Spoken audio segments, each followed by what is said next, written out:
The sound of a hand striking skin echoed through the crystal and velvet of the gilded compass.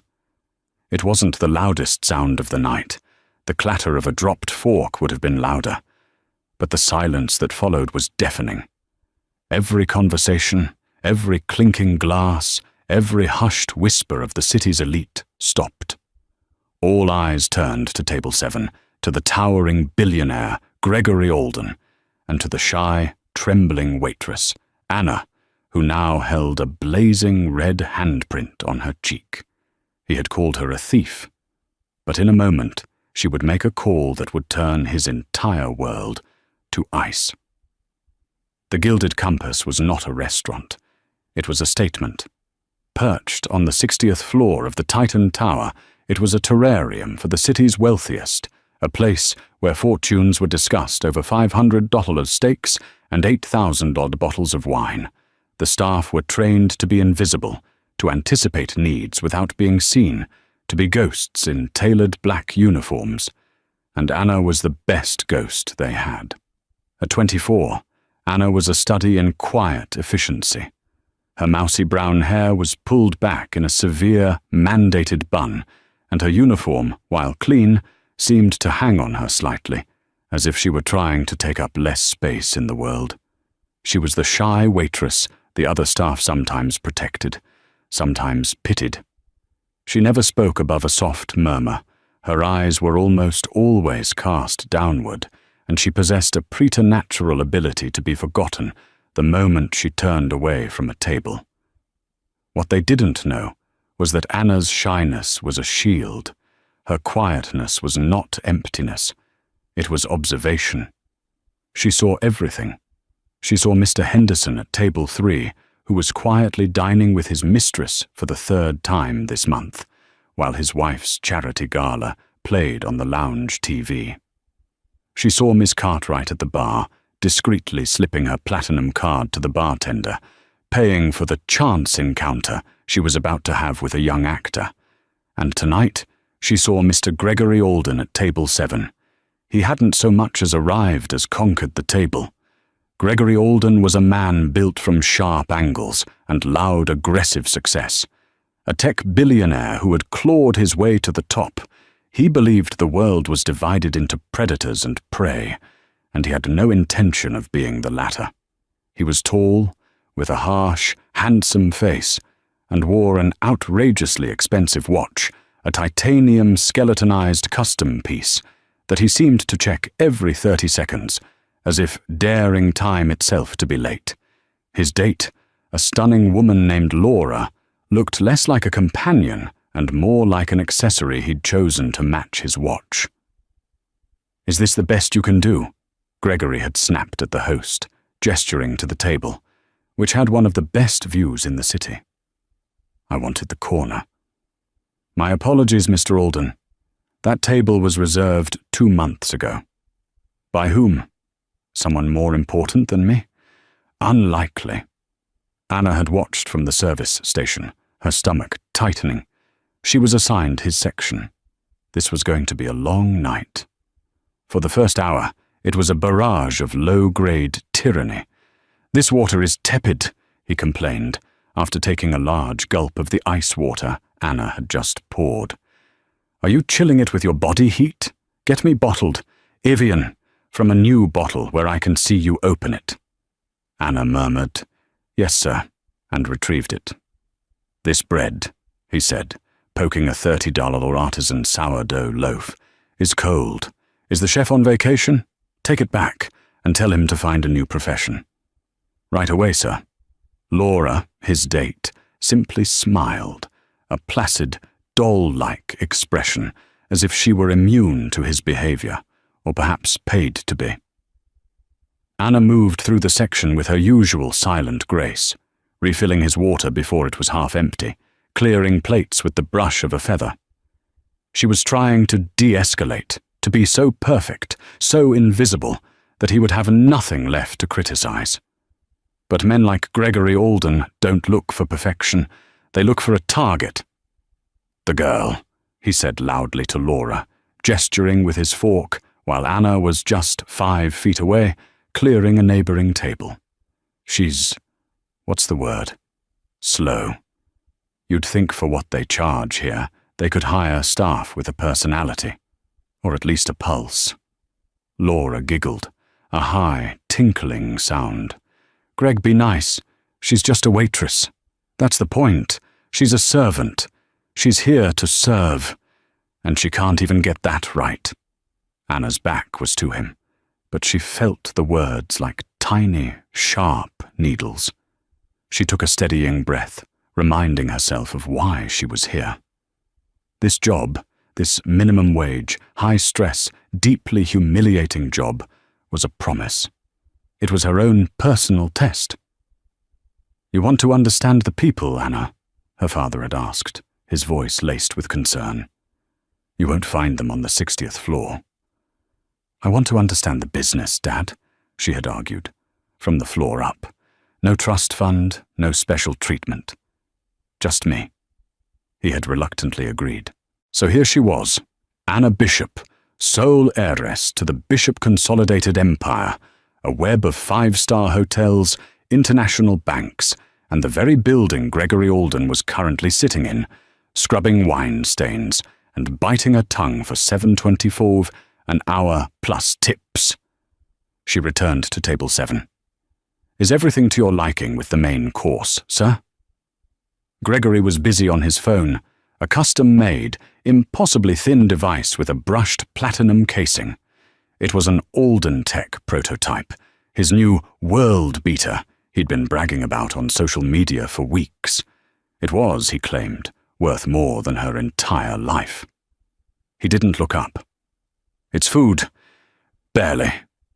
He finished his call, slamming the $50,000 phone down on the white tablecloth next to his plate. He took a bite of his steak, chewed, and scowled. "Pathetic," he muttered. He pushed the plate away, half full. "Are you just going to stand there, or are you going to clear this?" "My apologies, sir," Anna said, her voice a whisper. She moved in, her practiced hands reaching for his plate and his dates. It was a careful choreography.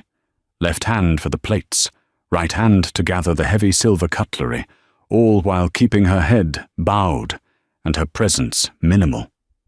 She stacked his plate on top of Laura's, secured the knife and fork, and turned to leave. She had taken exactly 3 steps toward the kitchen when the roar came. "Stop! You!" Anna froze. She turned back, her heart a cold stone in her chest. Gregory Alden was on his feet, his chair scraping violently against the floor. His face was a mask of crimson rage.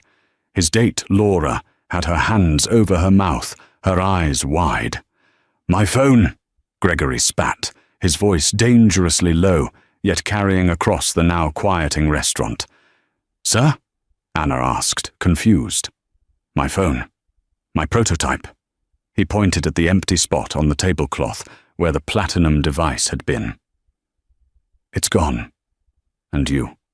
You were the only one here." The air in the gilded compass became thin, crystalline. The background chatter of the city's elite didn't just quiet, it was sucked from the room. Anna stood frozen, the heavy, half-eaten plates still in her left hand. "Sir, I don't understand. Don't play dumb with me." Gregory Alden's voice was a cannon blast in the hushed room. He strode toward her, his large, imposing frame forcing her to take an involuntary step back. "You just cleared the table. My phone was right there, and now it's gone. You took it." "No." Anna's voice was a small, shocked gasp. "No, sir, I would never. I just cleared the plates." "Exactly. A little plate-clearing magic trick, right?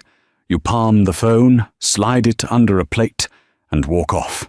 Did you think I wouldn't notice?" "Sir, I assure you." "Don't sir me, you little thief!" From the corner, the restaurant manager, Mr. Davies, was gliding over, his face a practiced mask of pained concern. Davies was a man who lived by one rule: the biggest wallet is always right. "Mr. Alden, sir, what seems to be the trouble?" Davies said, his voice a soothing, obsequious balm. "The trouble," Gregory snarled, "is that your employee just stole my phone, a prototype worth over $50,000, and that's just the hardware. The data on it is worth billions." Davies's blood ran cold. He turned his anxious, ferret-like eyes on Anna. "Anna, what is this about?" "Mr. Davies, I didn't," Anna pleaded, her voice trembling. She hated this. She hated the feeling of 100 pairs of eyes dissecting her. "I just took his plates. The phone must be... maybe it slipped on the floor?" Gregory let out a harsh, barking laugh. "Oh, on the floor. Right, I'm sure. Why don't you check your pockets, sweetheart?" "Or maybe," he said, his eyes raking over her uniform, "you've got it tucked somewhere else." The insinuation was vile, and it made Anna flush with a mix of shame and anger.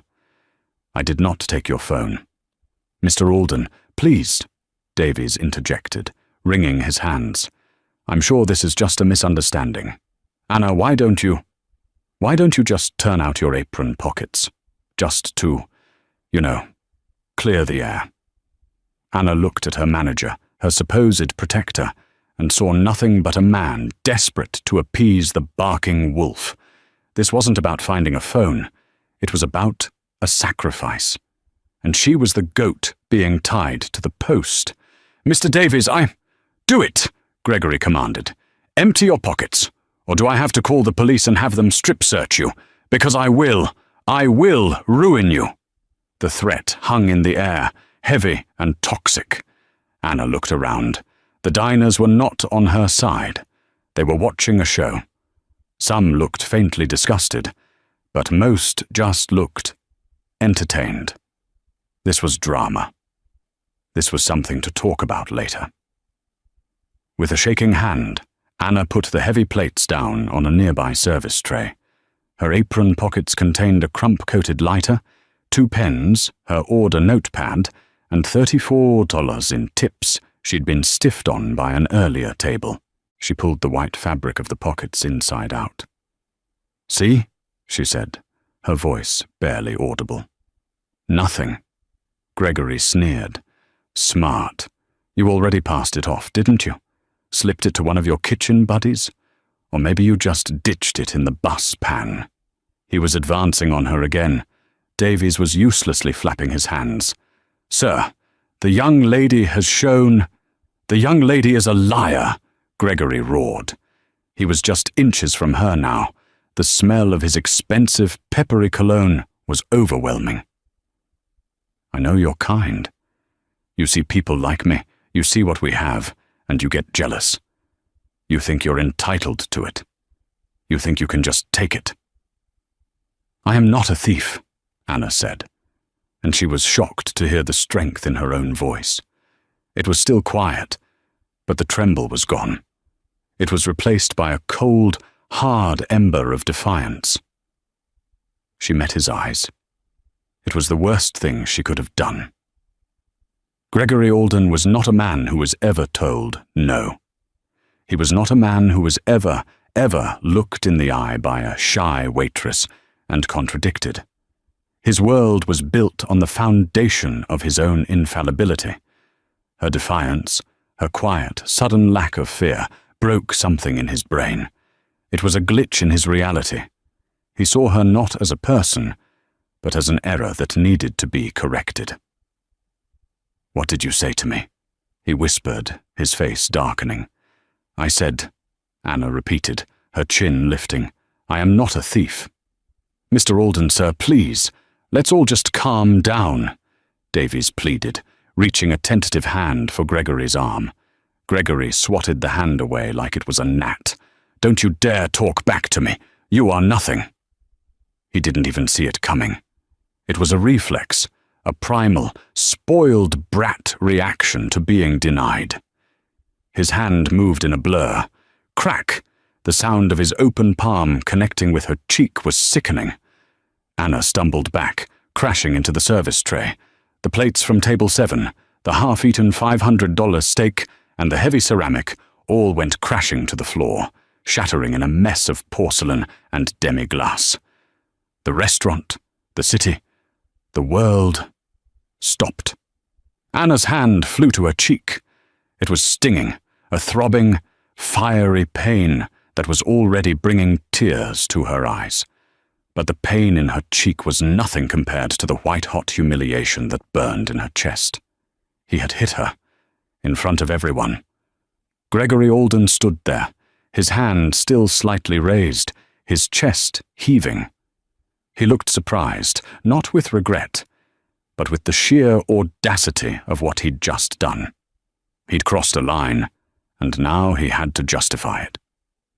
She's a thief, he shouted at the shocked room, as if that explained it. She's a criminal. She tried to steal from me. She probably tried to attack me. Laura, his date, had gone pale. Greg, shut up, Laura, Mr. Davies was sputtering. Sir, you can't. That was, my goodness. Anna just knelt on the floor, surrounded by broken ceramic, her vision blurring with tears she refused to let fall. She felt broken. The promise to herself. The test. It was all a stupid, naive, childish game. Her father was right. There was no understanding this. This was just cruelty. Call the police, Davies, Gregory commanded, straightening his suit jacket, regaining his composure. Call them now. I am pressing charges for theft and for assaulting my sensibilities. Yes, Mr. Alden. Right away, Mr. Alden. Davies was already fumbling for his own phone. Anna watched him, her mind a cold, silent blank. The game was over. She had failed. She had wanted to prove she could make it on her own, and in the end, she was just a girl on a floor covered in steak sauce, being arrested for a crime she didn't commit after being assaulted by a monster. But as Mr. Davies fumbled with his phone, Anna's hand slipped into the other pocket of her apron, the one she hadn't shown, the one that didn't hold tips or pens. It held her real phone. It was an old, battered, nondescript black phone. A 5-year-old model with a cracked screen that her father's security team insisted she carry. It had no social media, no games, no flashy case. It had one function. It had a single button on the side that, when held for 3 seconds, dialed one number.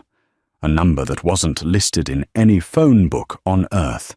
A number that could, and had, toppled governments and moved markets. Gregory saw her pull it out. He let out a snort of derisive laughter. What are you doing now, thief? Calling your loser boyfriend to come bail you out? Calling your mummy? It's too late for that. You are finished. Anna's thumb pressed the button. She held it. 1, 2, 3. The phone vibrated once. It was dialing. She raised the phone to her ear, her eyes, now clear and cold as glacial ice, fixed on Gregory Alden. The room was so quiet, the diners could hear the faint ring from her earpiece. And then a voice answered. Not with hello, but with a simple, quiet, yes. Anna took a shaky breath, the tears finally welling, but her voice was steady. Dad, she said, her voice cracking on the single word. I need you. A wave of confused silence rippled through the diners. Gregory Alden's face, which had been a mask of rage, contorted into one of pure, derisive mockery. Dad, he boomed, letting out a short, barking laugh. She called her daddy. Oh, this is rich. What's he going to do, sweetheart? Drive down here in his 1998 Toyota Corolla and offer to pay for my phone? Is he going to ground you? His date, Laura, who had been pale with shock, now giggled nervously, relieved that Gregory's focus was no longer on his own violence, but on this new, pathetic development. Mr. Davies, who had been about to dial 911, paused, his thumb hovering over his screen. He looked at Anna, kneeling in the wreckage of plates and food, and a deep, profound pity filled him. Not for her, but for himself, for being stuck in this deeply unprofessional situation. "Anna, please," Davies whispered, a desperate whine in his voice. "Just give the phone back. We can forget this. Mr. Alden, perhaps we can just compensate you for the phone and for the inconvenience?" Gregory's head snapped toward Davies. "Compensate me? Do you have any idea who I am? I don't want compensation. I want justice. I want this little gutter snipe in handcuffs." On the other end of the line, the voice was calm, but with an underlying tension, a coiled spring. "Anna, what is it? What's wrong? Your beacon is active. I'm seeing your location. The gilded compass?" "Dad." Anna's voice was thick with unshed tears. "I'm at work. A man, a customer. He accused me of stealing his phone." "What?" The voice sharpened. "Are you all right? Are you safe?" Anna's breath hitched. She looked up, past the worried face of Mr. Davies, and locked eyes with the smug, triumphant sneer of Gregory Alden. "He slapped me, Dad, in the middle of the restaurant. He hit me." The silence on the other end of the phone was absolute. It was not a silence of disconnection. It was the silence of a star collapsing. It was a vacuum into which all sound and light was being pulled. When the voice spoke again, it was unrecognizable. It was no longer a father's voice. It was something else. It was the sound of iron being forged at absolute zero.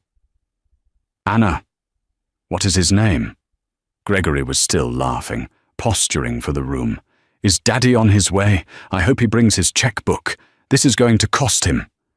"Anna," the voice on the phone repeated, harder this time.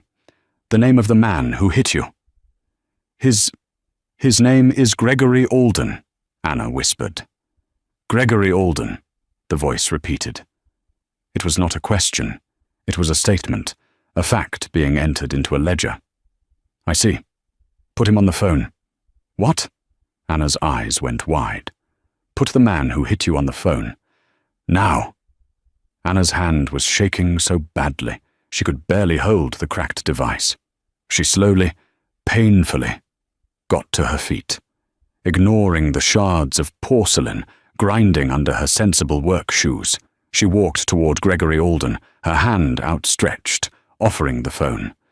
Gregory looked at the old, battered device with utter contempt. "What is this?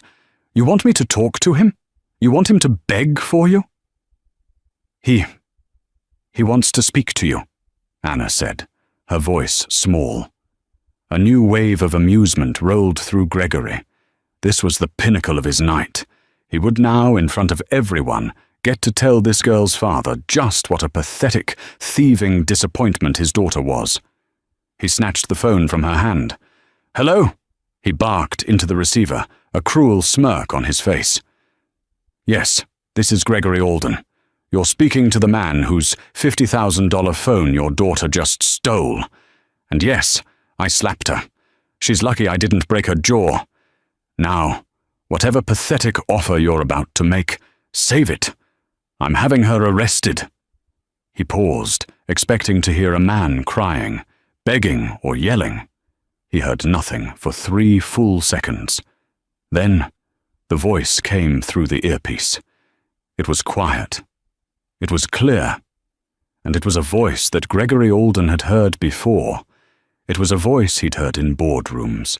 A voice that had come through a speakerphone from a private jet. A voice that had, 3 months prior, approved a 9-figure line of credit for Alden Tech's new hardware division. Gregory. The smirk on Gregory Alden's face didn't just fade, it was wiped clean, as if by a chemical solvent. His posture, which had been puffed up and dominant, instantly deflated. His broad shoulders slumped, and the color drained from his face, leaving behind a sick, grayish-white pallor. He froze. His eyes, wide with a sudden, dawning, unimaginable terror, darted from the phone in his hand to the shy waitress in front of him. He looked at her mousy hair, her cheap uniform, her face, which still bore the red, angry mark of his hand. And then he looked again, really looked, and for the first time he saw the high, defined cheekbones. He saw the unusual, clear, steel-grey eyes. They were eyes he had seen before, across a vast mahogany table, in a face that commanded the loyalty of senators and the fear of 1,000 CEOs. "This is Martin Bishop," the voice continued, as calm as an executioner's blade. "You are at my restaurant, in my building. You have accused my daughter of theft. And you have put your hands on her." Gregory's mouth opened, but no sound came out. A small, wet, gasping noise. His hand, the one holding the phone, was trembling so violently that he almost dropped it. Mr. Bishop," he stammered. The entire restaurant, which had been waiting for the next shout, was now so quiet that his stammer seemed to echo. "Sir, I don't... There must be a mistake." "There is no mistake, Gregory." Martin Bishop's voice was as cold as a grave.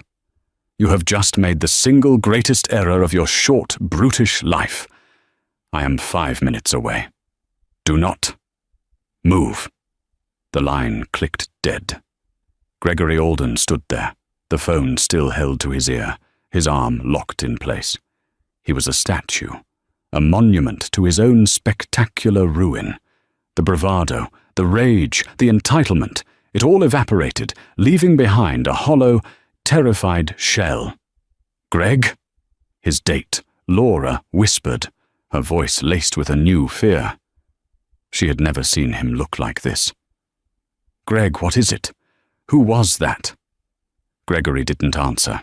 He couldn't. His brain was furiously trying to compute what had just happened. Anna Bishop. Martin Bishop. The reclusive, almost mythical, multi-billionaire. The man who owned Bishop Consolidated. The man who owned the bank that held Gregory's entire company in its financial grip. The man who, with a single phone call, could have Gregory Alden's assets frozen, his credit lines revoked, and his company dismantled for parts before the sun came up. And this was his daughter.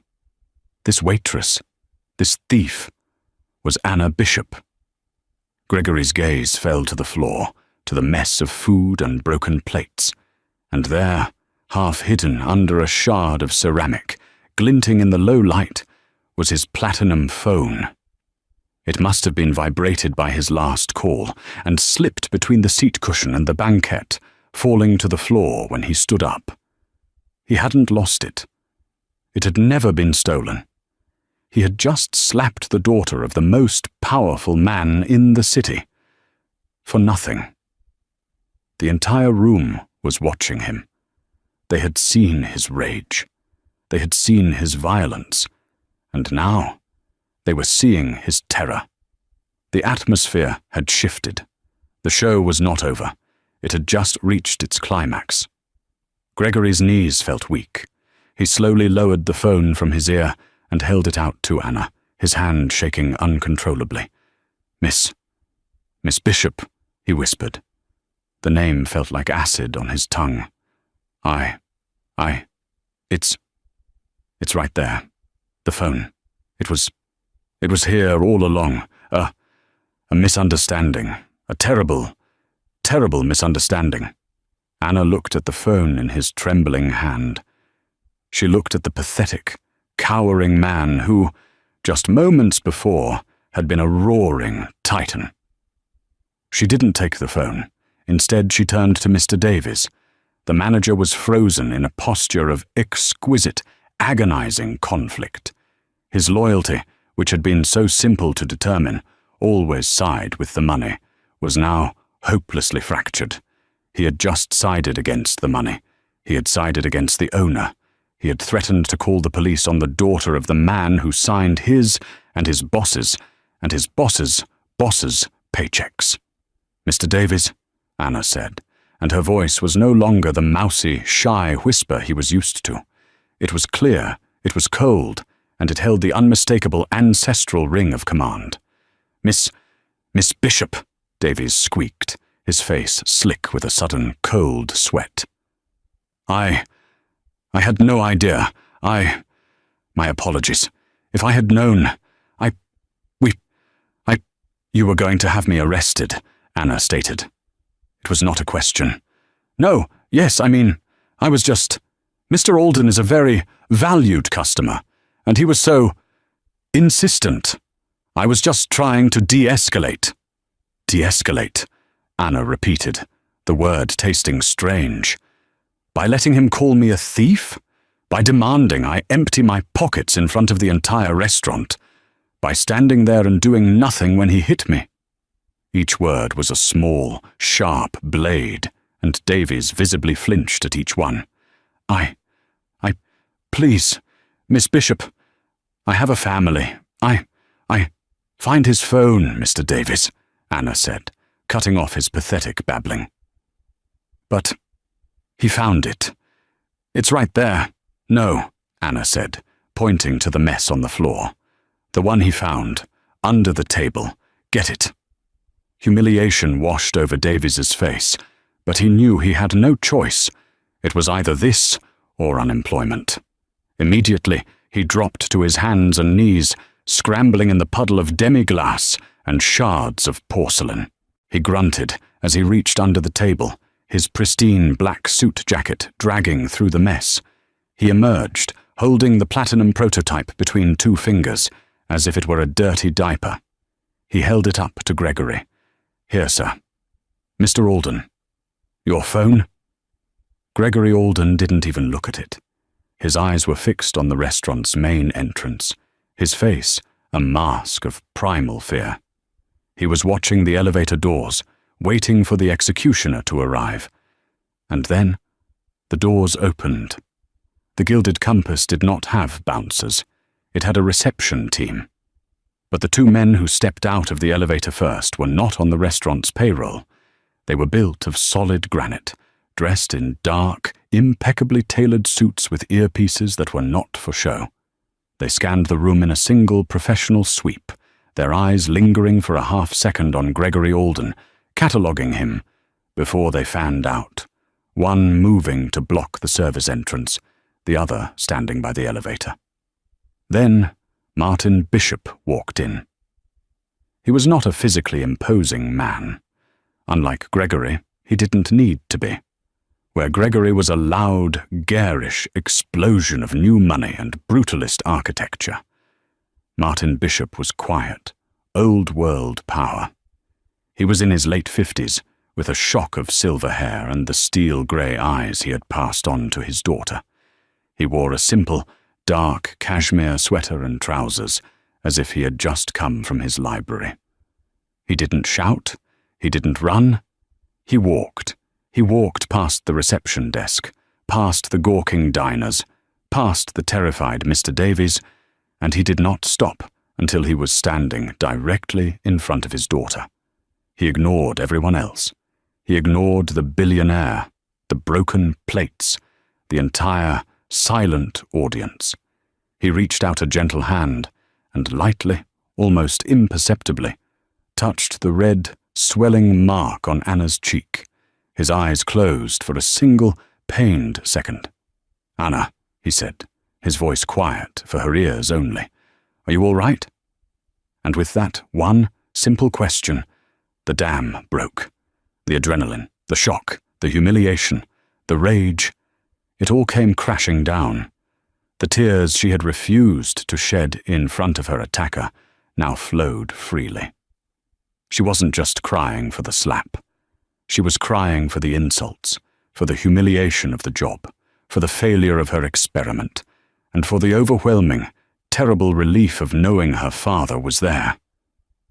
She fell into his arms, burying her face in his cashmere sweater, and sobbed. "He hit me, Daddy. He just hit me."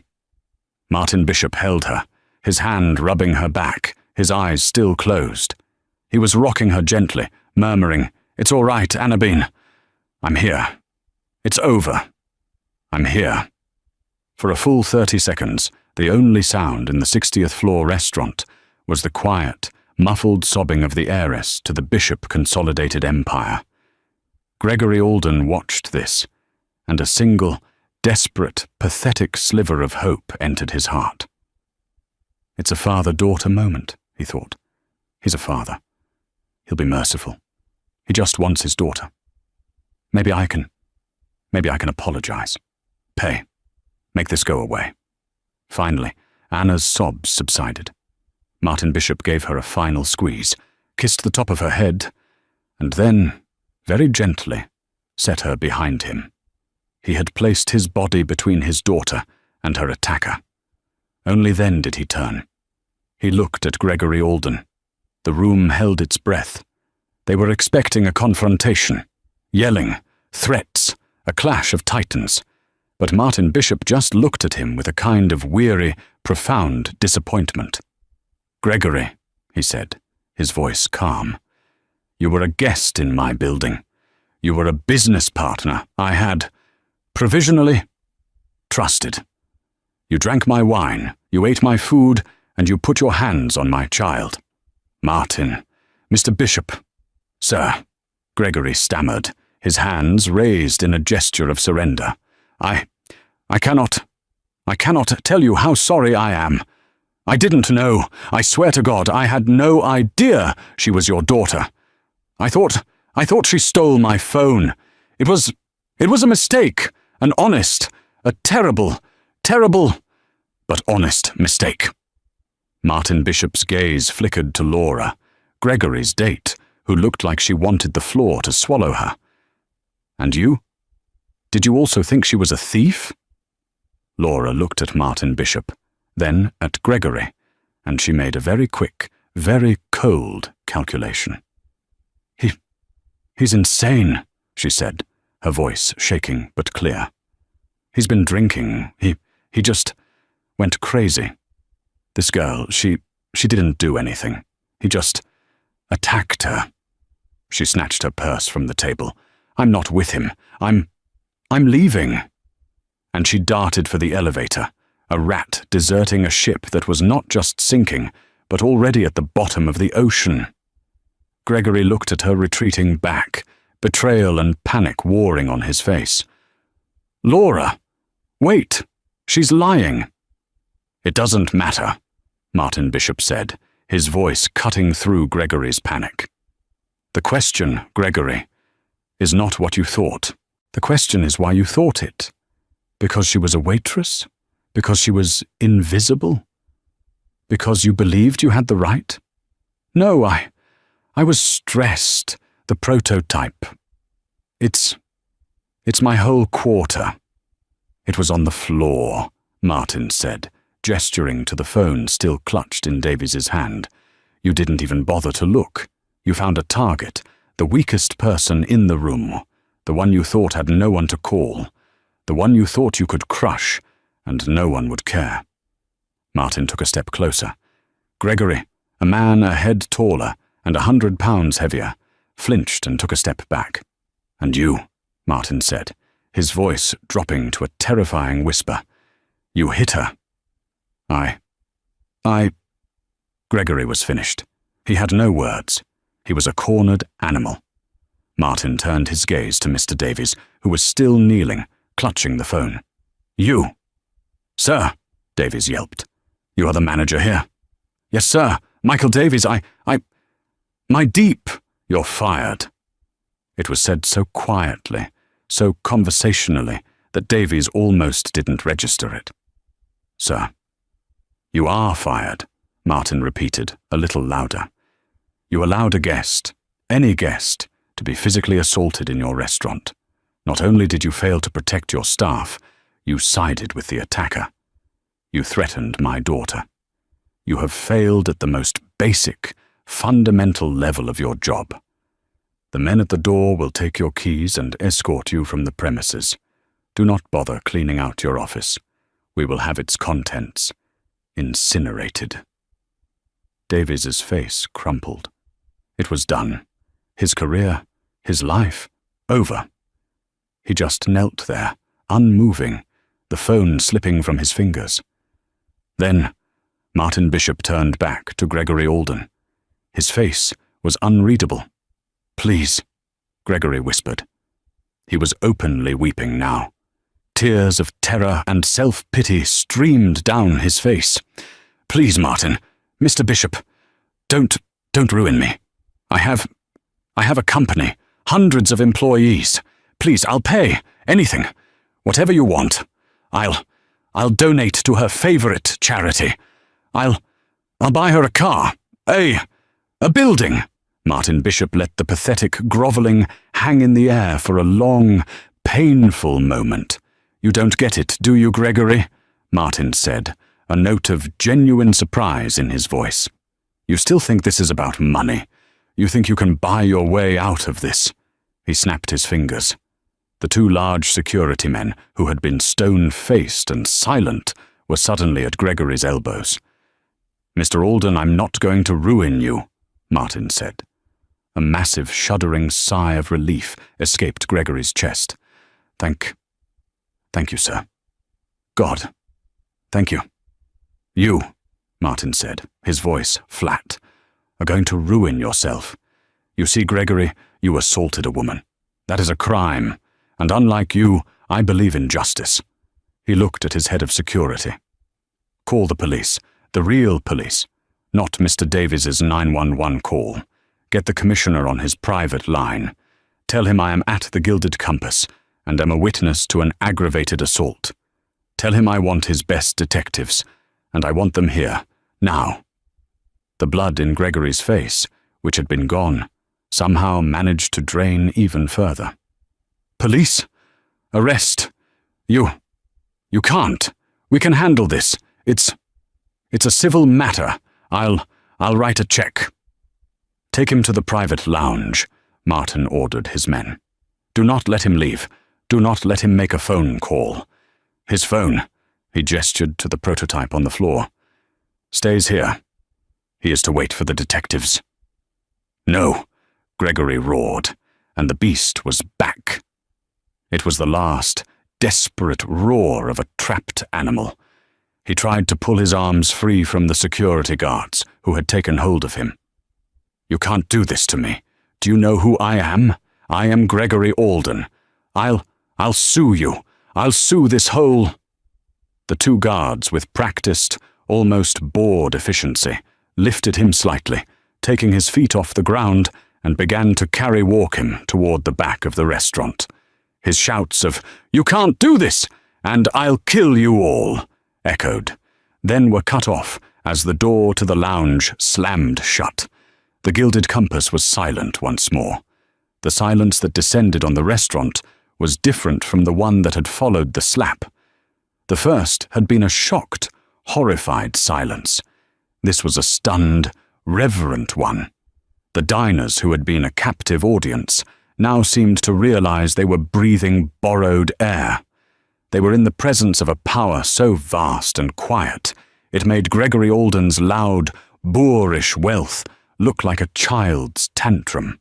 Martin Bishop turned away from the door his daughter's attacker had been dragged through, his expression smoothing. The iron was gone, replaced once more by the concerned father. He turned to Anna, who was standing, ghost-like, in the middle of the room, her apron still stained with food. "Let's go home, Anna Bean," he said softly, holding out his hand. Anna looked at his hand. Then she looked around the room, at Mr. Davies, who was still a crumpled, defeated heap on the floor, at the other waitstaff, who were peeking, wide-eyed, from the kitchen doors, at the diners who were now discreetly trying to pretend they hadn't been watching, their eyes dropping to their $500 steaks. She had failed. Her experiment in normalcy, in anonymity, had been a catastrophic disaster. She had wanted to prove she was more than her name, and in the end, her name was the only thing that could save her. She felt a profound, deep sense of shame. She shook her head. "No."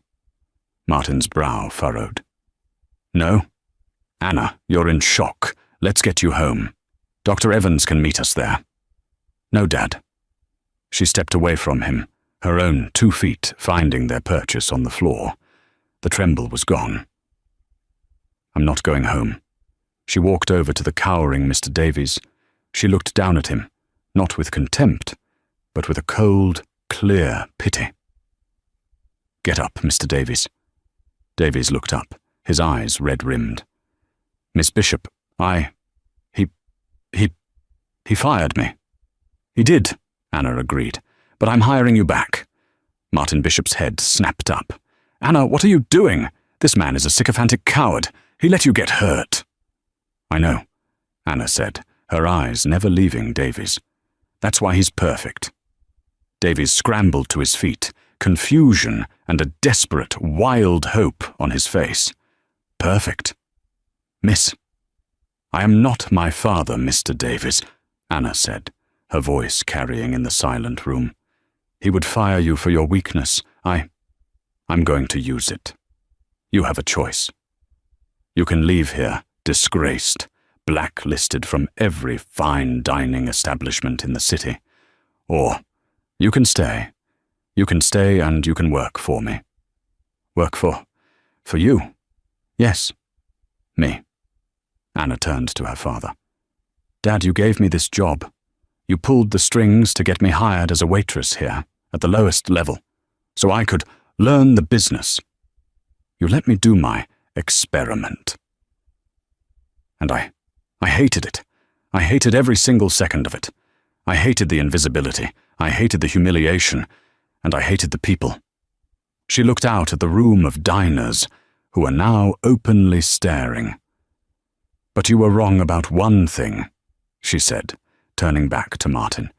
You said I wouldn't find the people on the 60th floor. You were right. I didn't find the customers. I found my people. She gestured to the kitchen door, where the rest of the staff, the busboys, the other servers, the line cooks, the dishwashers, were all gathered, watching. They're the ones who are invisible. They're the ones who get treated like that.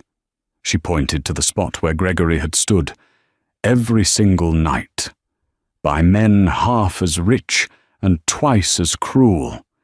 And they don't have a dad to call. They don't have a panic button. They just have to take it. They have to take being called a thief. They have to take being humiliated.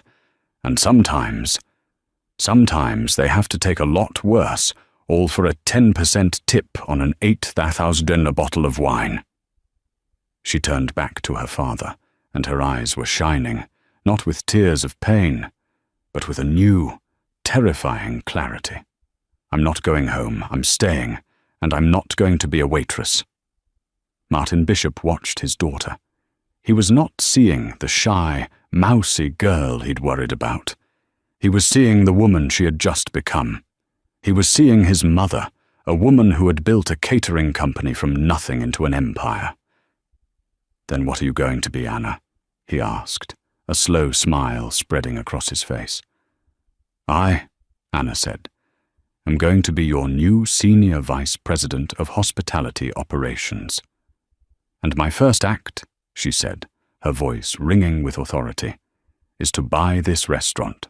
Not just the building, Dad, the brand. I want the gilded compass, and I'm going to tear it down to the studs. Anna, Martin said, we already own it.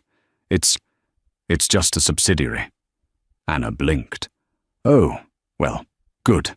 That saves us a step. She turned to the stunned room of diners. Ladies and gentlemen, she called out, her voice loud and clear. My name is Anna Bishop, and on behalf of the Gilded Compass, I want to apologize for the interruption to your meal, and also for the meal itself. A few nervous chuckles. This restaurant, she continued, has long been a symbol of, well, let's be honest, of this. She gestured to the entire, opulent, soulless room. A place where people with more money than sense can treat people who have neither like furniture. Well, as of tonight, That is over." She walked to the center of the room. "Your meals, of course, are comped, every single one of them. In fact, please, order more. Order the most expensive bottle of wine you can find, because this is the last meal the Gilded Compass will ever serve." The room gasped. "We are closing. Effective now. We will be reconcepting.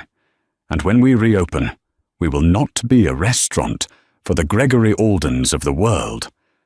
We will be a restaurant for people. A place where the staff is treated with respect, paid a living wage, and never, ever has to endure what I just did." She turned to Mr. Davies. "Mr. Davies, your first act as my new, let's call you Director of Transitional Operations, is to go into the POA system. I want you to add an automatic, non-negotiable, 50% service gratuity to every single comped check tonight. And then I want you to go into the payroll system and give every single employee in this building, from the dishwashers to the sommeliers, a 100% bonus, effective immediately, drawn from Mr. Alden's sizable corporate account, which I'm sure my father will be liquidating in the morning." "Anna," Martin said, a warning tone. "Dad," Anna said, "you can't let a man who assaults women run a billion-dollar company on your dime. You just can't." Martin Bishop's smile was thin, but it was there. "The bank's board will be meeting at 7 a.m. to review its ethical exposure to Eldon Tech's line of credit. I suspect they will find it untenable." "Good," Anna said. "Mr. Davies, go." Davies, seeing his entire life flash back before his eyes, a new, better life where he was on the right side of the power, nodded enthusiastically. "Yes, Miss Bishop. Right away, Miss Bishop. A 50% gratuity and a 100% bonus. Yes, at once." He all but ran to the back office, a man reborn. Anna then turned to the kitchen staff, who were all watching her as if she were Joan of Arc. "And you," she called out. "My name is Anna. I'm your new boss, and I am so sorry for all of it. Go home to your families. You'll be paid for the next 6 months while we remodel, and when we reopen, I hope you'll all come back." A ragged, spontaneous cheer erupted from the kitchen. Finally, Anna walked back to her father. She was exhausted. She was drained, but she was standing tall. "So," Martin Bishop said, his eyes filled with a deep, profound pride. "SVP of Hospitality Operations, That's a big title." "I know," Anna said, a small smile playing on her lips. I think I'm going to need a new uniform." The next 12 hours were a blur. Gregory Alden was held in the Founder's Room by 2 of Martin Bishop's silent security men. He cycled from denial, "This is a test," to rage, "This is kidnapping," to pathetic bargaining, "I'll give you $100,000. Just let me go." The guards just stared, unmoved. At 2:37 a.m., 2 grim professional detectives arrived. They were not local beat cops. They were from the Special Victims Unit. Gregory tried to spin his story. "She was unstable, a con artist. I feared for my safety. It was self-defense." The lead detective let him finish, then slid a tablet across the table. "We have statements from 15 other diners, Mr. Alden. We also have this." She pressed play. It was a video from another diner's phone, showing the entire encounter, culminating in the brutal, high-definition slap. "And this," she said, sliding over a second tablet. "The security footage from directly above your table. This one has audio." Gregory didn't need to watch. He was done. He was arrested for assault and battery, and spent the night in a holding cell that smelled of bleach and despair. He, Gregory Alden, was in a concrete box. He finally got his one call to his lawyer, Peterson. "Peterson, get me out of here! I've been arrested!" "Gregory!" Peterson's voice was panicked. "What did you do? The Asian markets are open. Alden Tech. It's in freefall. It's down 40%. What are you talking about?" Gregory's stomach dropped. "There's a press release. Bishop Consolidated Bank has indefinitely frozen your entire line of credit, pending an internal ethics review." "He did it," Gregory whispered. "It was Martin Bishop Peterson. It was his daughter." There was a long, cold silence. "Gregory, what did you do to Martin Bishop's daughter?" I thought she was a waitress. I slapped her." The line went quiet again. "Peterson, are you there?" "I'm here," the lawyer said, his voice a funereal whisper. "I'm referring you to someone else. My firm. We have a conflict of interest. We do work for a Bishop subsidiary. I can't represent you." "What?" "I'm sorry, Greg. You shouldn't have hit her." The line clicked dead. At 7 a.m., Gregory's board convened an emergency meeting. By 7:05 a.m., they had voted unanimously to place him on indefinite leave. By 7:15 a.m., the story had leaked. Tech billionaire Gregory Alden arrested for assaulting a waitress. The diner's video went viral. Then came the twist that sealed his fate. Waitress in Alden assault scandal. Is Anna Bishop, heiress to Bishop Consolidated. He was finally released on bail at 10 a.m., a broken man. He stepped out of the precinct, not into his Maybach, but into a hurricane of cameras and reporters. "Mr. Alden, is it true you're being fired? Did you know she was Anna Bishop?" He scrambled into a cab, his hand over his face. As it pulled away, he saw his own raging face from the video, playing on a giant billboard. His company was gone. His reputation was gone. He was finished. 6 months later, the 60th floor reopened. The oppressive, gold leaf everything of the gilded compass was gone, replaced by a light, open space called simply the Compass. Anna Bishop stood at the host stand, her hair in a smart, professional style, her presence unmistakable.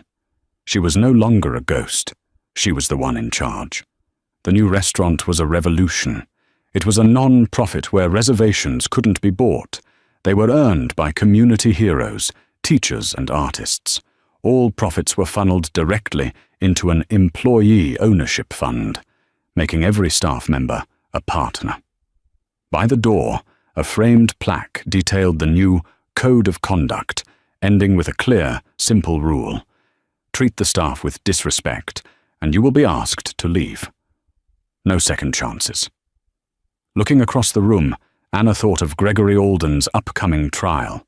His lawyers had tried to cut a deal, but she refused. She would testify, not as a victim, but as a witness. At her urging, her father hadn't destroyed Alden Tech. He had fixed it. Bishop Consolidated bought the company, fired the corrupt board, and installed a new, ethical CEO. The hundreds of employees Gregory had cried about were all still employed, just under better leadership. Anna's experiment in anonymity hadn't been a failure. It was just the first step. In the wreckage of that night, she had found her purpose. She wasn't a shy waitress hiding in the shadows. She was Anna Bishop, the owner. And she was just getting started. That single, shocking slap was the end of Gregory Alden's world. But it was the beginning of Anna's. It's a powerful reminder that true strength isn't about how loud you can shout or how hard you can hit. It's about the voice you choose to use when you're at your lowest point. Anna was no longer an invisible girl. She was a force of nature. Gregory thought he was swatting a fly, but he had just poked a sleeping dragon. What did you think of Anna's transformation? Do you believe Gregory Alden got what he deserved, or was his downfall too complete? We've all had moments where we felt invisible or underestimated. What would you have done in Anna's shoes? Let us know your thoughts in the comments below. This story is a testament to the fact that karma sometimes doesn't wait for the next life. If you loved this story of justice and unexpected power, please hit that like button, share it with someone who needs to see a bully get what's coming to them, and, of course, subscribe to the channel for more dramatic, real-life stories just like this one. We read all your comments, and your support is what makes this possible. Thank you for listening.